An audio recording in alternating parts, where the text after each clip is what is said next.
Pokemon! Hi, it's me, Miles, and today I'm going to attempt to draw the original 3 starters from the Kanto region. Let's go! Here I'm gonna begin with Bulbasaur. I already remember, or kinda remember his shape. All I know is Bulbasaur kinda looks like a mixture of a frog, a cat, with a plant on its back. So, it's not really that hard. I can still vaguely remember how he looked in the series. So I'm just going through the rough sketches right now, trying to put in the eyes, the mouth, the nose. Here is a cute little guy, chubby with his old chubby little toes.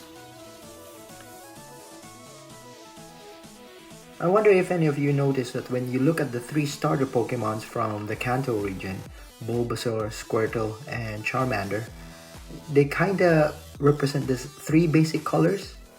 Red for Charmander, green for Bulbasaur, and blue for Squirtle. So now I'm beginning with my line art, trying to retrace my initial drawing so I can proceed with coloring. As you can see, because I'm using the Procreate tablet and the Apple Pen, it kinda is hard to maintain that smooth curves when you're using the tablet. If you can see, my lines are a little bit wavy. Basically, my hands are shaking. So it doesn't help or doesn't give me the chance to draw it as smoothly or make the lines as smoothly as possible. I remember back in the anime, Ash was able to get Bulbasaur because he befriended him. If you played the game on the old Game Boy, you know that it's almost impossible to get all the 3 starter Pokemons. You would need to trade them. Now, trading back in the day would mean that you need to find someone who has a Game Boy, a link cable, and of course you have to pray to God that they're not using the same starter Pokemon as you. Most of the people I know, they always choose Charmander or Squirtle as their starter Pokemon. Basically, Bulbasaur didn't get any love during those days. I'm just putting in the base color for my Bulbasaur. I'm just erasing any excess from the line art to make it clean. Now, if you think about it, 4Kids Studios, is it a studio or a network? I don't know. But when they made the names for the Pokemons, they did use a little bit of wordplay, right? Bulbasaur. Is it called a Bulbasaur because there's a bulb, a plant bulb on a dinosaur? But Bulbasaur is not a dinosaur. It's a cat, frog, plant thing. So, and then there's Squirtle. And if you look at Squirtle's tail, it's a tail that kind of looks like a squirrel's tail. So maybe it's a squirrel, but Squirtle squirts water, and it's a squirrel, and it's a turtle. Squirtle, or is it a squirrel that squirts? And then Charmander, of course, if you're using fire, to char the meat, and a salamander, so Charmander. But when you think about the evolved forms like Ivysaur, it's because the bulb turns into an Ivy. Venusaur, but that's not a Venus flytrap on top of it. Wartortle, I have no idea why they call it Wartortle. Blastoise, yeah, I can understand because of the 2 cannons and basically blast anything away with its hydro pump. Charmeleon, it's a Charmeet and a Chameleon, and a Charizard, Charing, it's still there. And then Lizard, Charizard, yeah. Then you kind of look on Ekans and Arbok, basically just words that you have to read backwards. And I don't want to go back or talk about the muck thing. Okay, for this part, I am able to identify where my light source is coming from. So I've already painted where my shadows would be. And using the smudge tool, I'm just trying to smudge all the colors so that it would look a little bit smoother.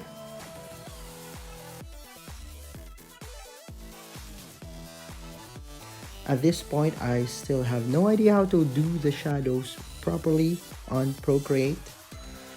And it kind of bothers me, a little bit frustrating to see how others are able to just use Procreate so smoothly without any problems. Like they have ideas on how to use the brushes, how to use the layers and whatnot. I understand I'm beginning from a zero knowledge point. Basically, I am a noob. I'm a beginner with the program. So I'm just trying to see how I'll be able to get my way around the problem. But it would have been easier if there was someone that I could talk to and ask for this. But as far as what I'm doing is I'm just putting the shadows on a different layer and then lowering the opacity. So that's basically what I am doing at this point. I'm also using the smudge tool on Procreate to blend the shadows and my light or the skin tones as well. The smudge tool helps create the illusion that it's shadows and not blotches of ink on my Bulbasaur. And I'll also try to avoid using black now. Instead, I'm going through the darker gradient or the darker saturation of the colors. So if I use green, I need to just go to a darker green or to a blue color instead of using black. So at this point, I'm just coloring the light source, putting in my highlights, identifying where the light source touches Bulbasaur's skin. So with that, I'm gonna make sure that I think I used add, on this layer. Now that add blending layer, what it does, helps you color in the highlights, color in where the light source is. So I'm just trying to color the area of the body facing the light source, and using the smudge tool, I'm blending it in with the skin. And we're basically done. This is Bulbasaur. And I think if we had the Pokédex, it would be able to tell you what Bulbasaur is. Speaking of which, the Pokédex. Bulbasaur. It bears the seed of a plant on its back from birth. The seed slowly develops. Researchers are unsure whether to classify Bulbasaur as a plant or animal. There we go, one starter Pokemon from the Kanto region done. Now we're going to proceed with Squirtle. Now I'm just beginning to find the basic shapes for Squirtle. It's basically like a baby on its back. I remember back in the anime, Squirtle was a member of the Squirtle Squad. And I think he was the leader of that squad. So I'm not sure. I think he was. I think he was the one with the cool shades. And then, as far as I remember, I think Officer Jenny was looking for the Squirtle Squad because they were being rambunctious and was causing trouble for that town. Anyway, the thing that kind of annoys me about the Pokemon anime is that Ash was able to get all the 3 starter Pokemons, right? Bulbasaur, Squirtle, and Charmander. And it was awesome to see Ash with the Charizard. But kind of bothers me that Squirtle and Bulbasaur weren't able to evolve. And as far as I remember, I think Bulbasaur was left with the other Pokemon in the care of Professor Oak. I don't know what happened to Squirtle though. I didn't watch the anime after the Entei movie. I was able to watch the Lugia movie and of course Mewtwo Strikes Back. I think that was one of the very highlights that made Pokemon a success in the West. But yeah, along the way I lost interest when Ash was getting a lot of L's. Don't get me wrong, I think there was a lot of character growth on later seasons. I've heard that Gary Oak proceeded to be like his grandfather and focused on researching Pokemon as well. So there was a little bit of character arc there, but Ash for some reason hasn't become a master so far. I don't think so. I think if he ever, or when that day comes that he becomes a master, I think that's the day that Pokemon will end. Not to mention the tagline, "Gonna catch them all." But for some reason, when Ash encounters a rare Pokemon, he doesn't catch them. He doesn't catch them. You gotta catch them all. Pokemon, you gotta catch them all. You don't befriend them and just let them go. What was the point of that?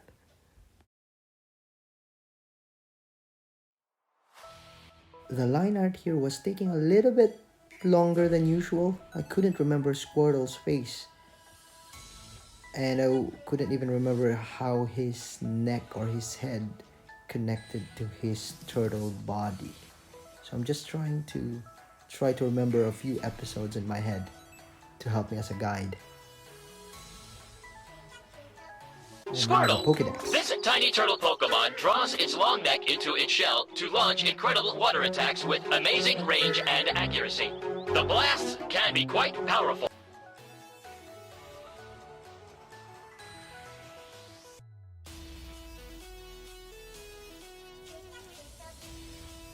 So I kind of liked my rough sketch here.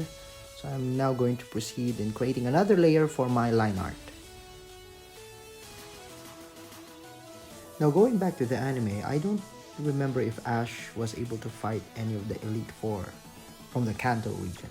I know in the game that if you're able to defeat all of the gym leaders, you'll be able to fight the Elite Four, so you can fight Gary Oak and the last, not Gary Oak, people properly calls him Blue, because if you're playing the red game, you're basically playing red and not Ash.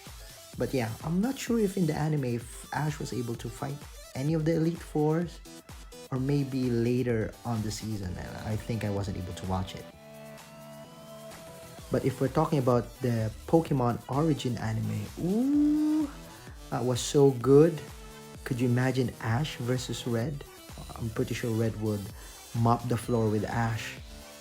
And the way, I think in the Pokemon Origin series, Red was able to capture Mewtwo as well. And that was, if Mewtwo from the Mewtwo Strikes Back was very philosophical, and I love the voice actor on that one, the Mewtwo was very primal, was very animalistic on the Origin episodes. So I'm just retracing the original drawing. I'm gonna make sure that my line art is crisp. If not, at least I'm going to make sure that it's clean. So that's the tail, okay? If you're thinking that it's something else, get your mind out of the gutter. Did you know that in the Philippines, the word Kanto means corner? So the Kanto region where Ash is basically the corner region, if you roughly translate it in the Philippines.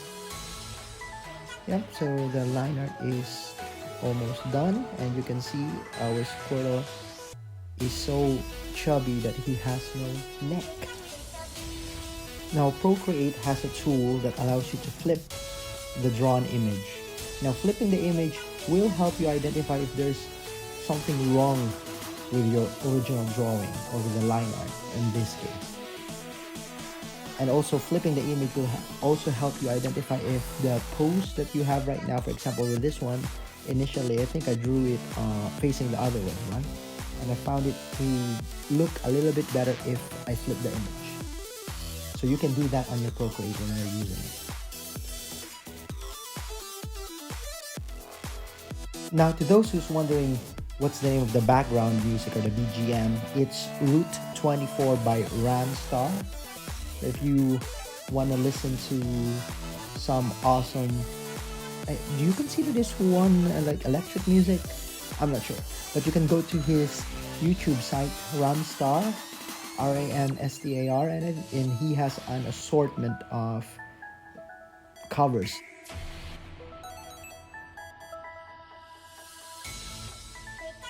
I haven't been keeping up with the anime, so I had no idea what had happened when it comes to certain Pokemons. Like for example, with Mewtwo, I remember after the movie, there was some sightings of Mewtwo in a certain city. I've also seen some YouTube videos of Ash encountering Mewtwo again. And then there was this movie wherein there was a Mewtwo and a Genesect, and that Mewtwo was able to Mega Evolve. Or I'm not sure if it's Mega Evolve or Z Move. I have no idea. But yeah, there are a lot of things that I'm still in the fog. I have no idea what had happened. So now I'm just putting in the shadows. I was able to do this by creating a layer and choosing or changing it into a line burn blending layer. And with the line burn, I used the 6B pencil on the pencil tool or the brush tool to draw the shadow, and also using the smudge tool to blend or smoothen out the edges, as you can see here. So this kind of makes the effect that there's light, a lighter shadow, and then the darker shadow we're in, it's just very far away from the light source. I also remembered there was someone who pointed it out to me that there is no real need for a Pokédex, because usually when you find a Pokemon, you already know the name of that Pokemon because it's the sound of the Pokemon that it makes. Pikachu uses Pikachu, Squirtle uses Squirtle, Bulbasaur, yeah, also Bulbasaur, yes. With the exception of that Meowth. But some other Pokemons cannot really speak, like a Rapidash and a Ponyta won't say Rapidash, Ponyta. So, but yeah, I kind of find it a little bit funny that most Pokemons only know how to say their name and don't really use growls or snarls.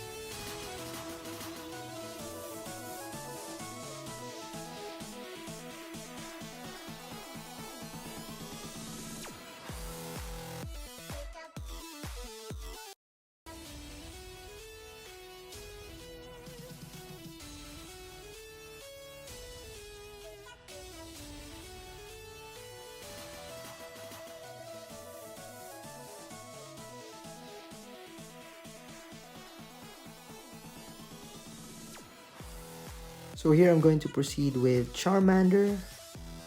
Charmander is really easy to draw. The only problem I had with him was making it look like Charmander, because if I just draw him as is, he kind of looks like a Digimon and not a Pokemon. Oh, I know that there are a lot of people who don't like Digimon, but I'm afraid I have to admit that I really like Digimon as well. Difference is that, of course, anime style, I would still prefer Pokemon because the Digimon anime had its own problems. But when it comes to story and the risks, because in Digimon, yeah, you could die. The kids could die.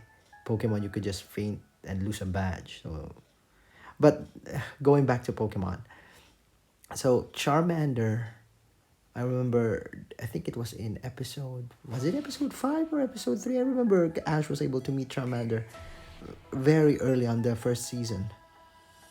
And I remember Charmander was abandoned by his owner. And yeah, it's just so weird. Charmander was very loyal to Ash. And then it evolved into a Charmeleon. I don't remember how. And when it became a Charizard, Ash couldn't control it. So there was still a little bit of the game that can be reflected on the anime itself, because in the game you could not control any Pokemon above level 40 or level 50 if you don't have a certain amount of badges.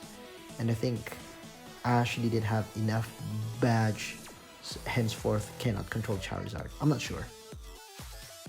Now in the Pokemon anime, I understand that it focuses on friendship, teamwork.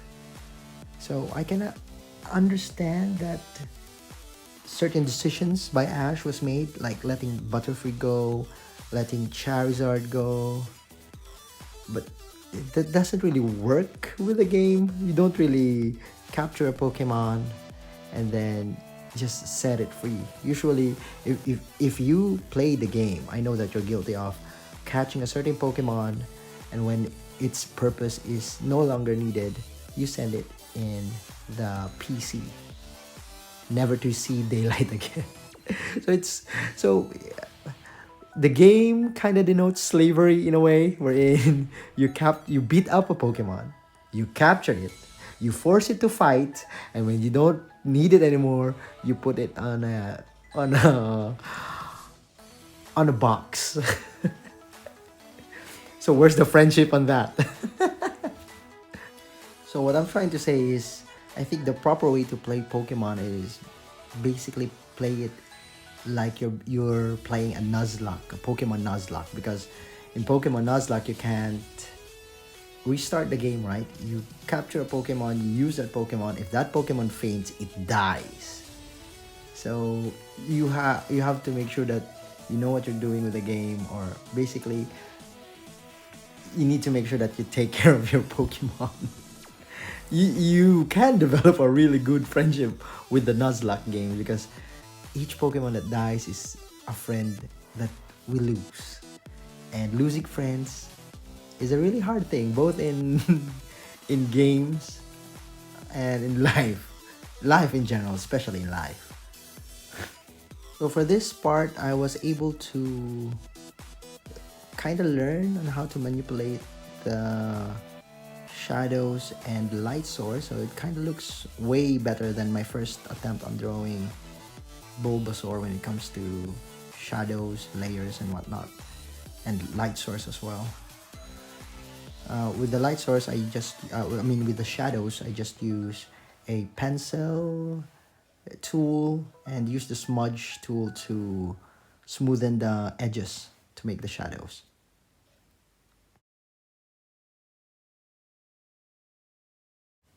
And now, the Pokédex.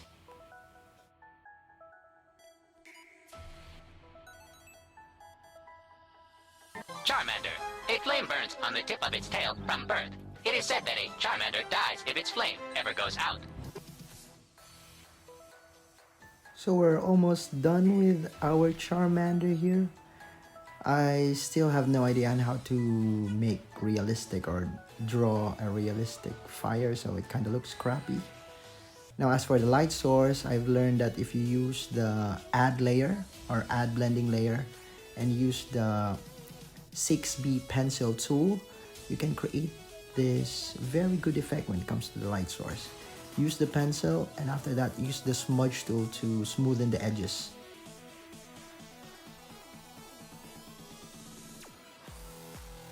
There you go, those are my 3 starter Pokemons for the Kanto region. I think I did pretty well for my attempt. Color-wise, I would prefer my Squirtle and my Charmander, but when it comes to the line art, I think I would prefer my Bulbasaur. Yeah. Well, I guess that's it for me. I hope you liked the video. I hope you enjoyed my rants. And always remember, when it comes to Pokemon, gotta catch them all. This is Miles saying goodbye, paalam, and hade.